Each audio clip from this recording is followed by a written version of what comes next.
നമസ്കാരം.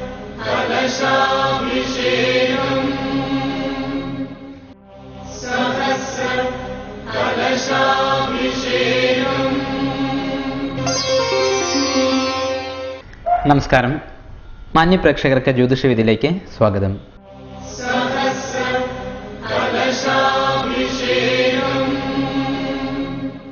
ജ്യോതിഷവിധിയിലെ ആദ്യഘട്ടമായ വാരഫലത്തിലേക്ക് നമുക്ക് കിടക്കാം. മേടം രാശി.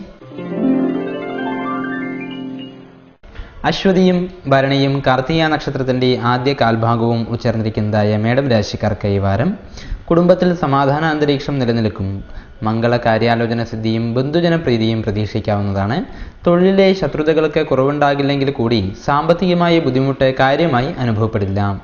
സഹായികളാലും സുഹൃത്തുക്കളാലും ബുദ്ധിമുട്ടുകൾക്ക് ഇടയേണ്ട ടെൻഷൻ വർദ്ധിക്കാനും സാധ്യത കൂടുതലാണ്. ദോഷപരിഹാരാർത്ഥമായി വിഷ്ണുവെങ്കിൽ പാൽപായസ വഴിപാട് നടത്തി പ്രാർത്ഥിച്ചു വരുന്നത് ഗുണം ചെയ്യും. ഇടവം രാശി. കാർത്തിക നക്ഷത്രത്തിന്റെ അവസാന മുക്കാൽ ഭാഗവും രോഹിണിയും മകീരം നക്ഷത്രത്തിന്റെ ആദ്യ പകുതിയും ഉൾച്ചേർന്നിരിക്കുന്നതായ ഇടവം രാശിക്കാർക്ക് ഈ വാരം കർമ്മമേഖല തൃപ്തികരമാണെങ്കിൽ കൂടി അധ്വാനത്തിന് അനുസരിച്ചുള്ള ഫലം കുറവായിരിക്കും. സാമ്പത്തിക പ്രതിസന്ധിക്ക് ഇടയുള്ളതിനാൽ കരുതലോടുകൂടി ധനം ചെലവഴിക്കാൻ പ്രത്യേകം ശ്രദ്ധിക്കണം. കുടുംബക്കാരുമായി വാഗ്വാദത്തിന് ഇടയുള്ളതിനാൽ സംസാരം ശ്രദ്ധാപുരസരമാക്കുക. സന്താനാദികൾക്കും അത്ര ഗുണപ്രദമല്ലാത്ത സമയമാണ് നടന്നുകൊണ്ടിരിക്കുന്നത്. ദോഷപരിഹാരാർത്ഥമായി ഭഗവതിങ്കിൽ ലളിതാ സഹസ്രനാമ അർച്ചന നടത്തി പ്രാർത്ഥിച്ചു വരുന്നത് ഗുണം ചെയ്യും. മിഥുനം രാശി. മകീരം നക്ഷത്രത്തിന്റെ അവസാന പകുതിയും തിരുവാതിരയും പുണർദം നക്ഷത്രത്തിന്റെ ആദ്യ മുക്കാൽ ഭാഗവും ഉൾച്ചേർന്നിരിക്കുന്നതായ മിഥുനം രാശിക്കാർക്ക് ഈ വാരം തൊഴിൽ ഗുണം, ശത്രുജയം എന്നിവ ഉണ്ടാകും. ധനപരമായുള്ള തടസ്സങ്ങൾ നീങ്ങിക്കിട്ടും. പുതിയ സംരംഭങ്ങൾക്ക് വലിയ രീതിയിൽ ദോഷമില്ല. കുടുംബത്തിൽ വിഷമസ്ഥിതി ഉണ്ടാകാൻ ഇടയുണ്ട്. വിദ്യാർത്ഥികൾക്കും പോലീസ് സൈനിക രംഗത്തുള്ളവർക്കും ദോഷപ്രദമായിരിക്കുന്ന സമയമാണ് നടന്നുകൊണ്ടിരിക്കുന്നത്. സഹോദരങ്ങളാലോ സഹായികളാലോ അപകീർത്തിക്കും സാധ്യത വളരെയധികം കൂടുതലാണ്. ദോഷപരിഹാരാർത്ഥമായി ശ്രീകൃഷ്ണ സ്വാമി ക്ഷേത്രത്തിൽ അർച്ചന മുതലായ വഴിപാടുകൾ നടത്തി പ്രാർത്ഥിച്ചു വരുന്നത് ഗുണം ചെയ്യും. കർക്കിടകം രാശി. പുണർദം നക്ഷത്രത്തിന്റെ അവസാന കാൽഭാഗവും പൂയവും ആയില്യം നക്ഷത്രവും ഉൾച്ചേർന്നിരിക്കുന്നതായ കർക്കിടകം രാശിക്കാർക്ക് ഈ വാരം കുടുംബജനങ്ങളുമായുള്ള വൈരാഗ്യത്തിന് മാറ്റം വരും. തൊഴിൽ മേഖലയിലും ഗുണപ്രദമായ മാറ്റങ്ങൾക്ക് ഇടയുണ്ട്. തടസ്സത്തിലുള്ള ധനങ്ങൾ ലഭിക്കാനും സാധ്യതയുണ്ട്. ആ സമയത്തുള്ള യാത്രകൾ പരമാവധി ഒഴിവാക്കുവാൻ ശ്രദ്ധിക്കണം.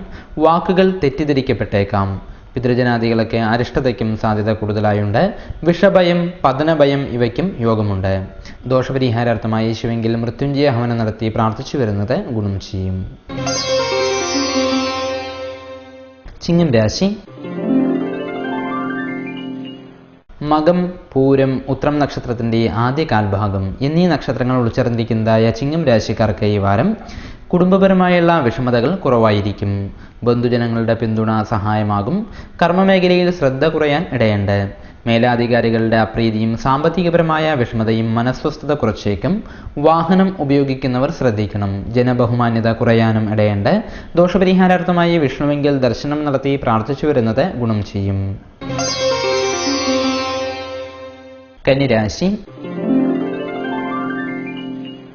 ഉത്രം നക്ഷത്രത്തിന്റെ അവസാന മുക്കാൽ ഭാഗവും അത്തവും ചിത്ര നക്ഷത്രത്തിന്റെ ആദ്യ പകുതിയും ഉൾച്ചേർന്നിരിക്കുന്നതായ കന്നിരാശിക്കാർക്ക് ഈ വാരം തൊഴിലിൽ അപ്രതീക്ഷിതമായി ഗുണാനുഭവങ്ങൾ ഉണ്ടാകും. ആരോഗ്യപരമായുള്ള വിഷമതകൾ കുറവാകും. സഹായികളെ വളരെയധികം ശ്രദ്ധ വേണ്ടതാണ്. കുടുംബപരമായി വലിയ രീതിയിൽ ദോഷങ്ങൾക്ക് ഇടയില്ല. ദാമ്പത്യപരമായുള്ള വിഷമതകളും കുറവായിരിക്കും. പോലീസ് സൈനിക രംഗത്തുള്ളവർക്കും ചികിത്സാ രംഗത്തുള്ളവർക്കും ദോഷപ്രദമായിരിക്കുന്ന സമയമാണ്. മനോധൈര്യം കുറയാനും ഇടയുണ്ട്. ദോഷപരിഹാരാർത്ഥമായി ഭഗവതിങ്കിൽ ഭാഗ്യസൂക്ത പുഷ്പാഞ്ജലി വഴിപാട് നടത്തി പ്രാർത്ഥിച്ചു വരുന്നത് ഗുണം ചെയ്യും. തുലാം രാശി. ചിത്ര നക്ഷത്രത്തിന്റെ അവസാന പകുതിയും ചോതിയും വിശാഖം നക്ഷത്രത്തിന്റെ ആദ്യ മുക്കാൽ ഭാഗവും ഉൾച്ചേർന്നിരിക്കുന്നതായ തുലാം രാശിക്കാർക്ക് ഈ വാരം കർമ്മമേഖല വലിയ ദോഷമില്ലാതെ പോകുമെങ്കിൽ കൂടി മാറ്റങ്ങൾ പ്രതീക്ഷിക്കുന്നവർക്ക് അത്ര കണ്ട് ഗുണപ്രദമല്ല. വരുമാനത്തിൽ വലിയ രീതിയിൽ ദോഷങ്ങൾക്കിടയില്ല. കുടുംബത്തിൽ പല പ്രകാരത്തിലുള്ള വിഷമതകൾ അനുഭവമാകും. വിദ്യാർത്ഥികൾക്കും കാർഷിക രംഗത്തുള്ളവർക്കും ദോഷപ്രദം തന്നെയാണ്. ഭാഗ്യാനുഭവങ്ങൾ പൊതുവെ കുറയുന്നതായി അനുഭവപ്പെടും. ദോഷപരിഹാരാർത്ഥമായി ശാസ്താവിങ്കൽ നീരാജനം വഴിപാട് നടത്തി പ്രാർത്ഥിച്ചു വരുന്നത് ഗുണം ചെയ്യും. വൃശ്ചികം രാശി. വിശാഖം നക്ഷത്രത്തിന്റെ അവസാന കാൽഭാഗവും അനിഷവും തൃക്കേട്ട നക്ഷത്രവും ഉൾച്ചേർന്നിരിക്കുന്നതായ വൃശ്ചികം രാശിക്കാർക്ക് ഈ വാരം കുടുംബജീവിതം ആഹ്ലാദപ്രദമാകും. സാഹിത്യകാരന്മാരുടെയും മറ്റും പ്രശസ്തി വർദ്ധിക്കാൻ ഇടയുണ്ട്. സാമ്പത്തികമായി ദോഷമുണ്ടാകില്ലെങ്കിലും തൊഴിൽ രംഗത്തെ പ്രതിസന്ധിക്ക് ഇടയുണ്ട്. അകാരണമായി മറ്റുള്ളവരുടെ വിദ്വേഷണത്തിന് പാത്രീഭൂതരായേക്കും. അനാവശ്യമായുള്ള ടെൻഷനും ഭയവും കുറവാക്കാൻ ശ്രദ്ധിക്കണം.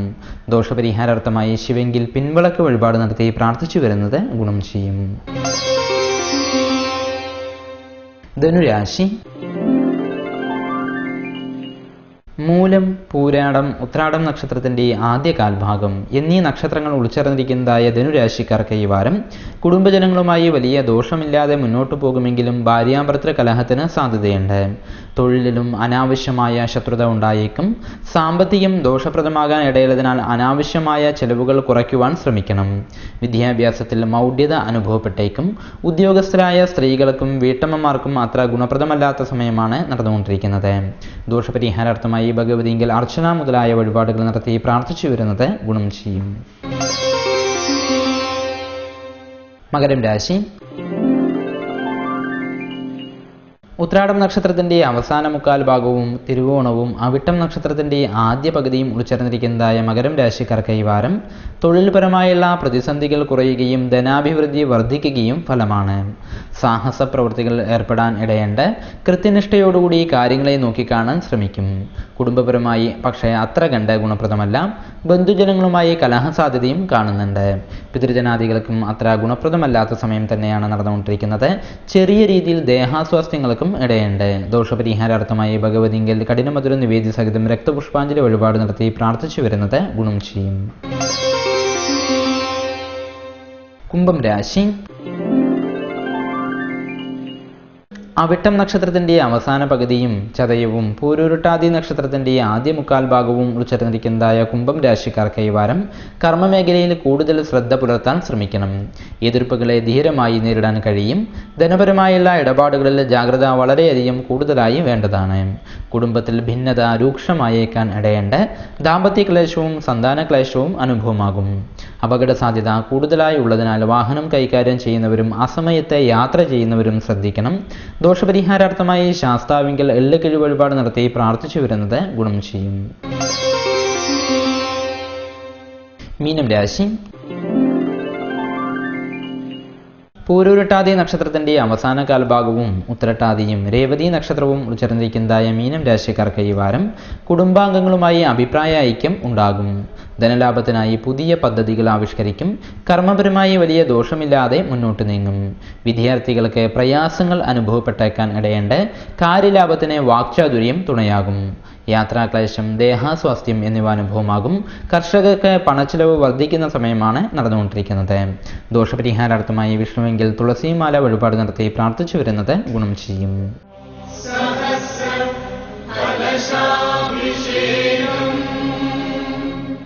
ജ്യോതിഷവിധിയിലെ രണ്ടാം ഘട്ടമായ വ്രതമാഹാത്മ്യത്തിലേക്ക് നമുക്ക് കിടക്കാം. ബുധനാഴ്ച വ്രതം. വിദ്യാർത്ഥികൾ, കലാ സാഹിത്യ രംഗത്തിലുള്ളവർ, ജാതകത്തിൽ ബുധൻ അനിഷ്ടസ്ഥാനങ്ങളിലുള്ളവർ എന്നിവരെല്ലാം തന്നെ ബുധനാഴ്ച വ്രതം അനുഷ്ഠിക്കേണ്ടത് അത്യാവശ്യമാണ്. കഴിഞ്ഞ വാരത്തിൽ പറഞ്ഞ സാമാന്യവ്രത നിയമങ്ങളെല്ലാം തന്നെ ഈ വ്രതത്തിനും ബാധകമാണ്. ബുധനാഴ്ച ദിവസം ശ്രീകൃഷ്ണ ക്ഷേത്രത്തിൽ ദർശനം നടത്തുന്നതും വിഷ്ണുവിൻ്റെ അവതാരങ്ങളെ ഭക്തിയോടുകൂടി പ്രാർത്ഥിക്കുന്നതും വളരെയധികം ഗുണം ചെയ്യും. ബുധപ്രീതിയാൽ വിദ്യാഭ്യാസത്തിലെ തടസ്സങ്ങളെല്ലാം തന്നെ നീങ്ങി പുരോഗതിയും കൈവരുന്നതാണ്. വ്യാഴാഴ്ച വ്രതം. ഭഗവാൻ മഹാവിഷ്ണുവിൻ്റെ പ്രീതിക്കും വ്യാഴദോഷ പരിഹാരാർത്ഥവും സന്താനാദികളുടെ അഭിവൃദ്ധിക്കുമാണ് പൊതുവെ വ്യാഴാഴ്ച വ്രതം അനുഷ്ഠിക്കുന്നത്. ഈ കാര്യങ്ങളുടെ ഗുണാഭിവൃദ്ധിക്ക് വ്യാഴാഴ്ച വ്രതം വളരെയധികം സഹായകരമാണ്. വ്യാഴാഴ്ച ദിവസം കുളി കഴിഞ്ഞ ശേഷം വിഷ്ണു ഭഗവാന്റെ കീർത്തനങ്ങൾ ജപിക്കാം. വിഷ്ണു ക്ഷേത്ര ദർശനം നടത്തുന്നതും വളരെയധികം ഉത്തമമാണ്. കുടുംബത്തിലെ അരക്ഷിതാവസ്ഥ മാറി കുടുംബ ഐശ്വര്യം കൈവരുവാൻ ഭാരതത്തിലെ മിക്ക കുടുംബിനികളും ഈ വ്രതം ഭക്തിയോടുകൂടി അനുഷ്ഠിച്ചു വരുന്നുണ്ട്. തികച്ചും സാത്വിക മനോഭാവത്തോടുകൂടി വേണം വ്യാഴാഴ്ച വ്രതം അനുഷ്ഠിക്കേണ്ടത്. വെള്ളിയാഴ്ച വ്രതം. സാമ്പത്തികമായ അഭിവൃദ്ധിക്കും പൊതുവായ ഐശ്വര്യത്തിനുമാണ് വെള്ളിയാഴ്ച വ്രതം അനുഷ്ഠിക്കുന്നത്. സാമാന്യമായ വ്രതനിയമങ്ങളെല്ലാം തന്നെ ഈ വ്രതത്തിനും ബാധകമാണ്. മഹാലക്ഷ്മി ക്ഷേത്ര ദർശനം, സാത്വിക രൂപത്തിലുള്ള ദേവീക്ഷേത്ര ദർശനം, മഹാലക്ഷ്മി കീർത്തനം, ലളിതാ സഹസ്രനാമ ജപം എന്നിവയൊക്കെ തന്നെ ഈ ദിവസം അനുഷ്ഠിക്കാവുന്നതാണ്. വിവാഹ സംബന്ധമായ കാര്യങ്ങളിലെ തടസ്സങ്ങൾ നീങ്ങുവാനും ധനാഭിവൃദ്ധി കൈവരുവാനും ഭഗവതീ പ്രീതിക്കും വെള്ളിയാഴ്ച വ്രതം വളരെയധികം അത്യുത്തമമാണ്. ശനിയാഴ്ച വ്രതം. ഏഴരശനി, കണ്ടകശനി മുതലായ ചാരവശാലുള്ള ശനിപ്പഴയ്ക്കും അനിഷ്ട ഫലദാതാവായ ശനിദശാ സമയത്തും ശനിയാഴ്ച വ്രതം അനുഷ്ഠിക്കുന്നത് വളരെയധികം ദോഷശാന്തിപ്രദമാണ്. ശനിയാഴ്ച ദിവസം കുളി മുതലായ നിത്യകർമാനുഷ്ഠാനങ്ങൾ കഴിഞ്ഞ ശേഷം കലിയുഗവരദനായ ശ്രീ അയ്യപ്പനെയും ചിരഞ്ജീവിയായ ഹനുമാനെയും ശനീശ്വരനെയും ഭക്തിപൂർവ്വം പ്രാർത്ഥിക്കാവുന്നതാണ്. സാമാന്യമായ മുൻപ് പറഞ്ഞ വ്രതനിയമങ്ങൾ ഈ വ്രതത്തിനും ബാധകമാണ്. ശാസ്താക്ഷേത്ര ദർശനം നടത്തി നീരാജനം തുടങ്ങിയ വഴിപാടുകളും നടത്തിക്കാവുന്നതാണ്. ശനിയാഴ്ച ദിവസം വ്രതമനുഷ്ഠിക്കുന്നവർ ശനിയാഴ്ച ദിവസം ക്ഷൗരം, എണ്ണ തേച്ചുകുളി മുതലായ വ്രതഭംഗം വരുത്തുന്ന കാര്യങ്ങളിൽ നിന്ന് ഒഴിവാകേണ്ടതാണ്.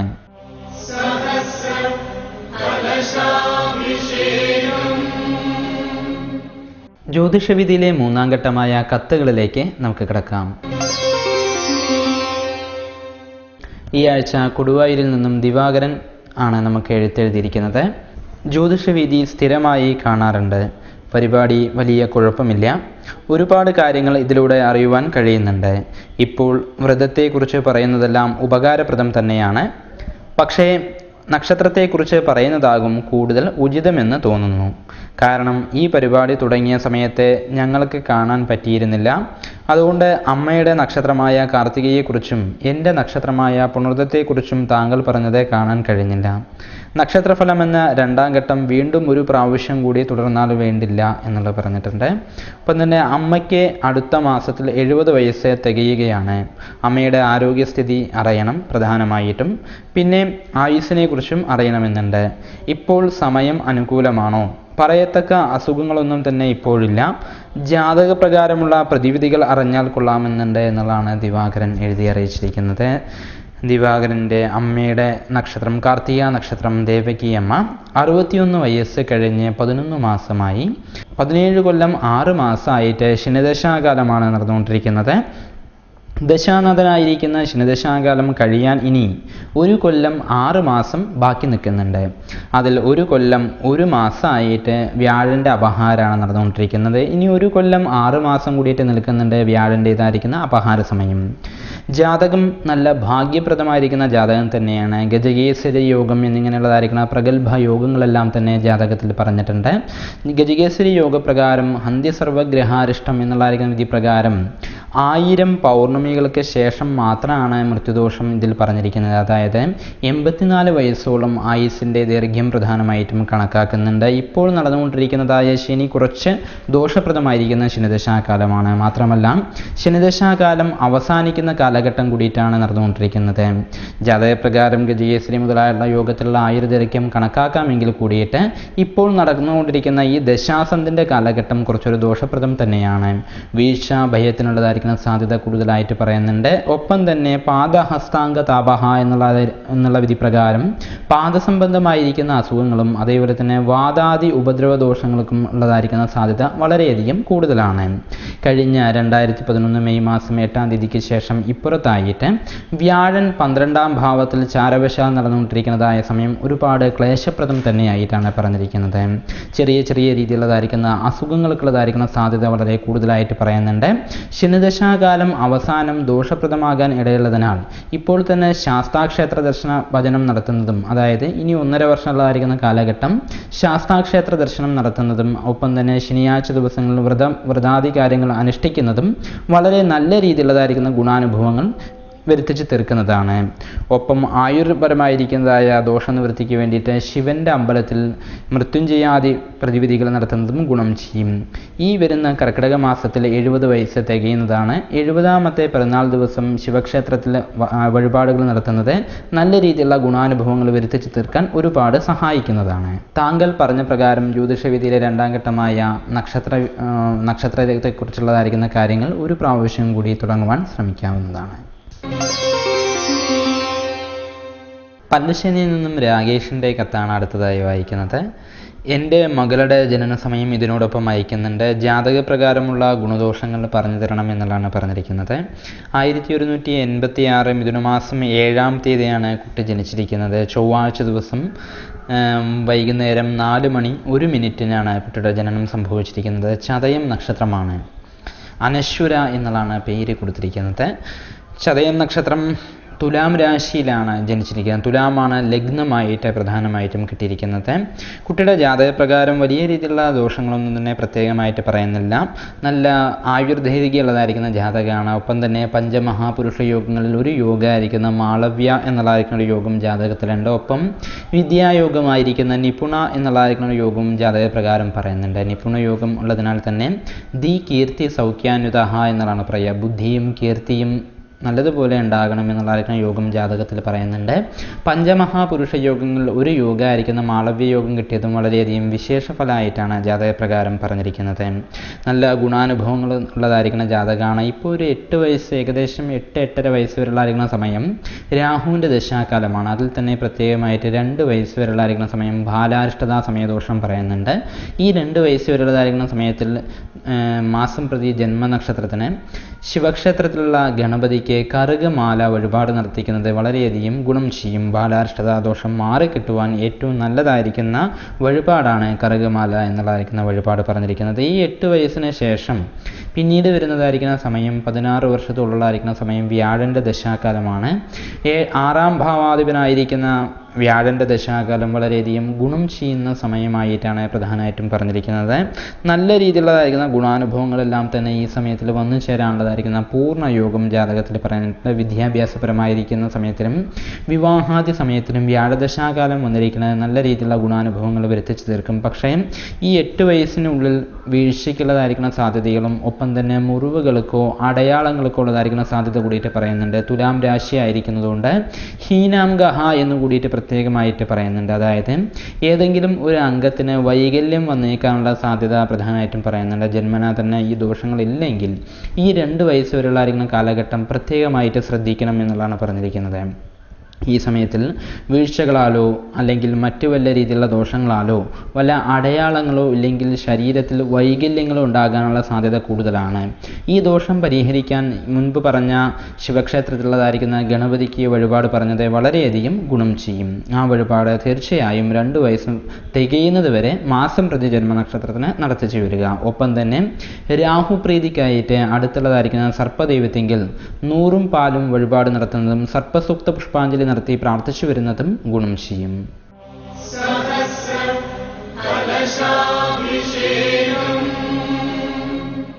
ഗ്രഹങ്ങളുടെ ചാരവശാലുള്ള സ്ഥിതിവിഗതികളെ കണക്കാക്കിയാണ് ജ്യോതിഷവിധി തിട്ടപ്പെടുത്തിയിരിക്കുന്നത്. ഓരോരുത്തരുടെയും ജനന സമയം അനുസരിച്ച് ഇതിൽ പറഞ്ഞിരിക്കുന്നതായ കാര്യങ്ങളിൽ ഏറ്റക്കുറച്ചിലുകൾ വന്നേക്കാം. നിങ്ങളുടെ യഥാർത്ഥ രീതിയിലുള്ള ഫലം അറിയുന്നതിന് ഒരു ദൈവജ്ഞനെ നേരിൽ സമീപിക്കുക. ജ്യോതിഷവിധിയെക്കുറിച്ചുള്ള നിങ്ങളുടെ അഭിപ്രായങ്ങളും നിർദ്ദേശങ്ങളും കത്തുകളും ഞങ്ങളെ എഴുതി അറിയിക്കേണ്ടതായ വിലാസം: the producer, UTV, Adithyan, Manangode, Nemmara. ജ്യോതിഷ സംബന്ധമായ നിങ്ങളുടെ സംശയങ്ങൾക്കും ആവശ്യങ്ങൾക്കും നേരിൽ ബന്ധപ്പെടേണ്ടതായ വിലാസം: പാടൂർ ജ്യോത്സ്യൻ, KP ശ്രീവാസ്തവ്, SBT ബാങ്കിന് സമീപം, ആലത്തൂർ. Phone number 9447320192. ഈ ആഴ്ചയിലെ ജ്യോതിഷവിധി ഇവിടെ സമാപിക്കുന്നു. കൂടുതൽ വിശേഷ ഫലങ്ങളുമായി അടുത്ത ആഴ്ച വീണ്ടും കാണാം. നന്ദി, നമസ്കാരം.